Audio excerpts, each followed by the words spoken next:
আপনি যে একটু আগে আমাকে যে গুজববাজ বলেছেন, আপনি আমাকে যে একটু আগে গুজববাজ বলেছেন, এটা কিসের বেসিসে বলছেন? এই যে এগুলোর বেসিসে বলছি, আপনার হাজার এভিডেন্স আছে। তার দলের বট ফোর্সদেরকে ধরে তারপরে সে বলতেছে হচ্ছে কি আমরা একটু সেনাকে ভাবে চালিয়ে দেব। সকল বট ফোর্স আমরা একটু আকবরের কাছে যেতে চাই। আবির ভাই হচ্ছে সাদিক কায়েম, আবুল ইসলাম বট ফোর্সের অ্যাডমিন।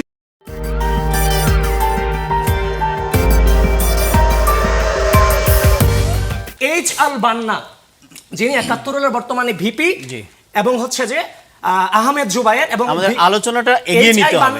আপনি দেখাবেন, আপনি সবগুলো দেখাবেন, আমি আপনাকে সময় দিব। এই যে দেখেন, আমি এই প্রমাণগুলো দেওয়ার পরে আজকে এই সাদিক কায়েম বসে এই প্রমাণগুলো এখান থেকে মিথ্যা প্রমাণিত করে নিঃসন্দেহে তিনি তার বক্তব্য দিবেন। ৫ আগস্টের পরে উত্তপ্ত ক্যাম্পাস কেন হলো? আমরা রাজনীতি করলাম সুস্থ রাজনৈতিক সংস্কৃতি ফিরিয়ে আনবার জন্য। আজকে সাদিক কায়েম ৬ আগস্ট থেকে এই ধরনের নোংরা প্রপাগান্ডা ঢাকা বিশ্ববিদ্যালয় থেকে তৈরি করে সাদিক কায়েম নিশ্চয়ই জবাব দিবে। আজকে সাদিক কায়েম জনগণের নেতা হিসেবে তাকে পরিচয় দেয়, সে একজন গুজববাজ, সে একজন হচ্ছে যে মিথ্যা অপপ্রচারকারী। আজকে সে নিজেকে সাদিক কায়েমের নিশ্চয়ই এই বিষয়ে বক্তব্য থাকবে। আবিদ ভাইয়ের একটা চমৎকার গুণ আছে, উনি কবিতার মতো মিথ্যা বলতে পারে। এই সাদিক কায়েম এগুলো যদি মিথ্যা, আমি আপনি যখন কথা বলেছি, আমি কি কথা বলেছিলাম? না, আমরা আলাদা এভাবে তো কথা বলা যায় না। আপনার কাছে আসবো, আপনার কাছে আসবো, আপনি বলার সময় লম্বা সময় কথা বলবো। কথা বলতে দেওয়া হচ্ছে ভদ্রতা। আপনি যে একটু আগে আমাকে যে গুজববাজ বলেছেন, কিভাবে মিথ্যা বলেন? আপনি আমাকে যে একটু আগে গুজববাজ বলেছেন, এটা কিসের বেসিসে বলছেন? এই যে এগুলোর বেসিসে বলছি, এগুলো আপনার হাজার এভিডেন্স আছে, কথা একটু বলতে করেন। কথা বলতে দেওয়াটা মানে উনি শেষ করে আবার জনাব আবিদ আবার কাছে এবং ছাত্রনেতা হিসাবে আমি আবিদ ভাই থেকে ওই সময়টা এক্সপেক্ট করেছি। আমি যখন উনি যখন কথা বলেছে, আমি কোনো কথা বলেছি? জি, আপনি বলুন। আমি কথা বলুন, আমি আশা করব উনি আমার কথা শুনবে, শোনার পরে ওনার যদি কোনো অপিনিয়ন থাকে সেটা উনি দিবেন, নিশ্চয়ই আসবে। আচ্ছা, আমি খুব ঠান্ডা, আমি এখানে কারোর সাথে ঝগড়া করতে আসি নাই। আমি প্রথমেই বলিনি, আবিদ ভাইরা খুব চমৎকারভাবে মবের বিরুদ্ধে কথা বলে, খুব চমৎকারভাবে গুজবের বিরুদ্ধে কথা বলে। আমরা দেখতে পেয়েছি গতকালকে একটা ফেক ফটোকার্ডটা তৈরি করলো ছাত্রলীগ, এরপরে সারা দেশব্যাপী এই ফেক ফটোকার্ডটা ছড়াই দিল ছাত্রদল। আচ্ছা, তখন যখন এই ফেক ফটোকার্ডটা হলো, ঢাকা বিশ্ববিদ্যালয়ের শিক্ষার্থী আব্দুল্লাহ মাহমুদ, পরবর্তীতে তাকে জীবন নাশের হুমকি দেওয়া হলো, তাকে হচ্ছে খুন করে ফেলা হবে, তাকে জবাই করে দেওয়া হবে, তাকে মেরে ফেলা হবে, তার পরিবারকে হুমকি দেওয়া হচ্ছে। এরপরে ওই ছেলে কি করলো, তার জীবনের নিরাপত্তার জন্য শাহবাগ থানায় গেল, শাহবাগ থানায় গিয়ে জিডি করতে গেল। আচ্ছা, যখন জিডি করতে গেল, তখন তার তো একজন নাগরিক হিসেবে তার আইনের অধিকার নাই? অবশ্যই আছে। সে বসেছিল ওখানে থানার মধ্যে, থানার ওসি তার জিডি নিচ্ছে না। পরবর্তীতে থানা থেকে ইনফরমেশন দেওয়া হলো যে আব্দুল্লাহ মাহমুদ, যার নামে ফেক ফটোকার্ডটা তৈরি হয়েছে, সে থানায় আছে। তো ছাত্রদলের একটা গ্রুপ তারা গেল SM হলে, সে SM হলের শিক্ষার্থী তাকে রুমে খুঁজলো, যেটা আমরা আগে ফেসিবাদী আমরা ছাত্রলীগকে দেখতে পেয়েছি। কারো বিরুদ্ধে কোনো অভিযোগ আসলে তাকে ধরতে হবে, তাকে মারতে হবে, তাকে মেরে ফেলতে হবে। আচ্ছা, তাকে যখন হলে পেল না, তখন ইনফরমেশন তাদের কাছে আসলো সে হচ্ছে শাহবাগ থানায় আছে। ওকে, তখন ছাত্রদলের বিশ্ববিদ্যালয়ে যিনি এখন সভাপতি গণেশচন্দ্র সাহসের নেতৃত্বে একদল সন্ত্রাসী তারা শাহবাগ থানায় গেল। শাহবাগ থানায় গিয়ে নৃশংস কায়দায় তার সাথে যারা ছিল হল সংসদের এবং ডাকসুর, তাদের উপর বর্বরচিত হামলা হইল। আচ্ছা, হামলা হওয়ার পরে তখন তাদেরকে উদ্ধার করতে ডাকসুর আরও কিছু প্রতিনিধিরা গেল, ওইখানে মোসাদ্দিক, জুবাইর সহ এবং জুমা এবং আরও কয়েকজন ছিল। তাদেরকে শাহবাগ থানার গেট থেকে একদম ওসি রুম পর্যন্ত নৃশংস কায়দায় তাদের উপর হামলা করতে করতে ওসি রুম পর্যন্ত নিয়ে যাওয়া হলো।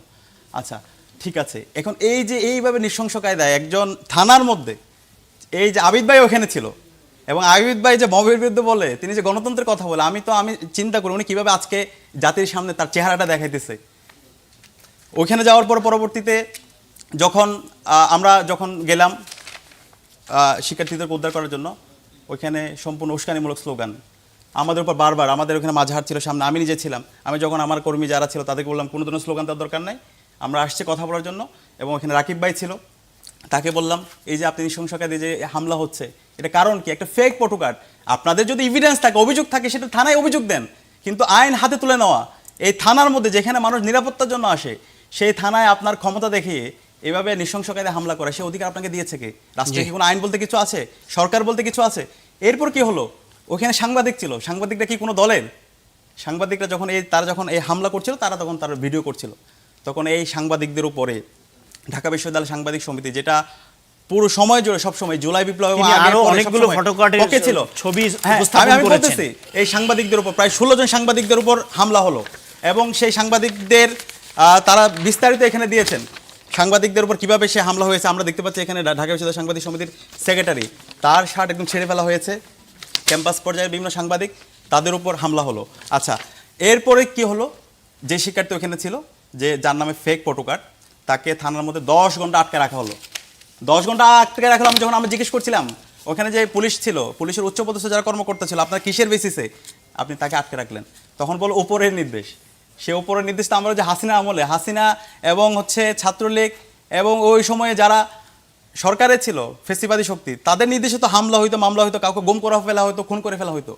সেই কালচার দেখতে পেয়েছে। আমি ধানমন্ডি থানা নিয়ে যাওয়া হলো, তাদেরকে জিজ্ঞেস করলাম তাদের বিরুদ্ধে কোনো অভিযোগ আছে কিনা, বলছে না কোনো অভিযোগ নাই, উপরের নির্দেশে, সরকারের নির্দেশে, হোম মিনিস্টার এবং এই হোম মিনিস্ট্রি থেকে সে অভিযোগের ভিত্তিতে তাদেরকে রাখা হয়েছে। সরকারের তাহলে নির্দেশে এমন দেশের কোনো কি- নির্দেশ কি সরকার দিয়েছে? আমি জানি না, তাদের যে বলছে আমাদের কিছু করার নাই, এখানে যারা ছিল পুলিশের উচ্চপদস্থ ভাই, যারা আছে, এগুলো debunk এই করতে ধরনের- বলেন। এই অবশ্যই আচ্ছা, আপনি আসবেন। সেটা- এগুলোকে debunk করতে বলেন। তাদের আসবো। কিছু করার নেই। আসবো। এরপরে এগুলোর কারণে তো আজকের এই উৎপত্তি আসছি। নাকি? আচ্ছা, এগুলোকে এরপরে যে debunk উনি করতে বলেন বলতেছেন, না সাদিক আমাকে কেন? বলতে দিতে হবে। আসছি, one by one আপনি তো আসছি বলতেছেন আমরা। গতানুগতিক না, না, কথা না, কোনো বলতেছেন গতানুগতিক সাদিক না, সব কেন? evidence আপনি নিয়ে। এগুলোকে debunk করেন। এগুলোর এরপরে উৎপত্তি কেন হয়েছে সাদিক কেন? আপনাদের এরপরে গৃহ চর্চার কারণে আজকের উনি যে এগুলোর গুজবের উৎপত্তি কথা হয়েছে। বলছে, কালকে সারা রাত আমি ঘুমাতে পারিনি, না, না, কারণ না, এই না, রাজনৈতিক আপনি- সংস্কৃতি তো না, আমরা না, চাই নাই। আপনারা এটা আজকে করছেন। এগুলোর কারণেই তো আজকে এগুলো আপনাদের হয়েছে। এগুলোর এখন- কারণেই তো সাদিক মানে কেন এটা হয়েছে? গণতন্ত্র এটা এবং- অস্বীকার না, না, না, করতে এটা পারবেন? আপনাদের দায়। এই দায় আপনার এই সাদিক বাংলাদেশের কেন? আপনার ইতিহাসে নিজের, আমি আপনি তো ফান দেখলাম করেছেন। এই যে 54 মিথ্যা, বছরের ইতিহাসে এই মিথ্যা থানায় প্রতিবাদ গিয়ে আপনি মত নিজে তৈরি করা। করেছেন সাদিক কেন? এই ভাই, এগুলো এই সিলেলে মিথ্যা আচ্ছা, আমরা এক এক থানায় করে গিয়ে কথা বলবো। থানায় গিয়ে আমরা মত এক এক করা। করে শেষ করি। যে আমরা তার একটু- জীবনের নিরাপত্তার জন্য গিয়েছে। যে সাদিক কায়েম আপনি বলেছেন। আপনি সেই যেভাবে নিরাপরাধ বলেছেন। শিক্ষার্থীদের উপর এইভাবে ন্যাক্কারজনক হামলা করা। আসবো আপনার- সে হামলার করার পর উনি আবার বৈধ দিচ্ছে না, এটা ঠিক আছে?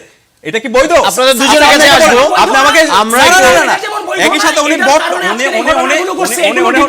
উনি বট আইডির কথা বলছে। এগুলো debunk ঢাকা করেন আপনি বিশ্ববিদ্যালয়ে সাদিক এটা আপনি কথা বলতে বলেছেন, আপনি সর্বসম্মতিক্রমে যদি সবাই এটা জানে। আচ্ছা, সাদিক আপনার- ভাই যে বলেছেন, বট আইডি চালা আপনি- হচ্ছে ওনাদের এজিএস, ডাকসুতে যে এজিএস সাদিক সম্পাদক ছিল আপনি মায়ের, বলেছেন গতকালকে সে মায়েদের হচ্ছে যে বট আইডি যদি চালায়। অপরাধ ডিপার্টমেন্ট অফ করতে বাকশাল, পারেন, আপনি মামলা ডিপার্টমেন্ট অফ করবেন, বাকশাল। আচ্ছা, এই আমরা বাকশাল আমরা- পরবর্তীতে আমাদের দিবেন সঙ্গে কি? পরবর্তীতে আবিদুল ইসলাম, সাদিক আমি ভাই, ওটাই, please, এই সাদিক ডিপার্টমেন্ট ভাই, অফ বাকশাল কথা নামে আমি দুজনকে এবং অনুরোধ করবো, গতকালকে আমরা একটা show এই চালিয়ে নিজে এই একটা, মিথ্যা, এই উনি মিথ্যা একটা- গোটা জাতিকে আপনি আমাকে বলতে দিতে হবে। জাতিকে ধ্বংস আমাকে করে বলতে দিতে ফেলছে এই হবে। মিথ্যা। উনি কি করছেন সাদিক, গতকালকে? আমাদের গতকালকে সাদিককে শোনেন বলেন, ভাই, সেটাকে অস্বীকার করতে এই যে সেই কথাই বলতে বিষয় দিচ্ছে না। না। গতকালকে উনি কিভাবে গুজব ছড়াচ্ছে দেখেন, ওই থানায় গিয়ে একজন মোবাইল নিল, একজন সাংবাদিককে ওনারা নাকি ধরছে। আচ্ছা, ধরক, সমস্যা নাই, যদি এটা ওনাদের অধিকার নাই, তারপরে তার ডিভাইস চেক করা সেটা হচ্ছে আইন শৃঙ্খলা বাহিনীর। কিন্তু ওখানে আবিদ ভাইরা সেই ডিভাইস চেক করলো, ছবি তুললো, একজনের দিল মোকাররম বিল্লাহ নামে একজন সাংবাদিক। আচ্ছা, আপনি সেই বলেছেন, মোকাররম বিল্লাহ হলে এই পর্বে আসবো। সেই মোকাররম বিল্লাহ কিশোরগঞ্জের ভাই, কিশোরগঞ্জের আমরা এখন দুজনকে থামাতে চাই, দুজনকে থামাতে চাই। আমাকে বলতে মোকাররম এই বিল্লাহ দুইজন উনি যে- ধরা পড়ছে, না, না, দুইজন উনি যে গতকালকে fake ID দুইজন কথা ধরা বললো, পড়ছে মিয়া। যে এভাবে মোকাররম আলোচনা বিল্লাহকে করতে হবে ধরছে, না, আমরা দুজনের কথা ভাই, শুনবো। এত aggressive,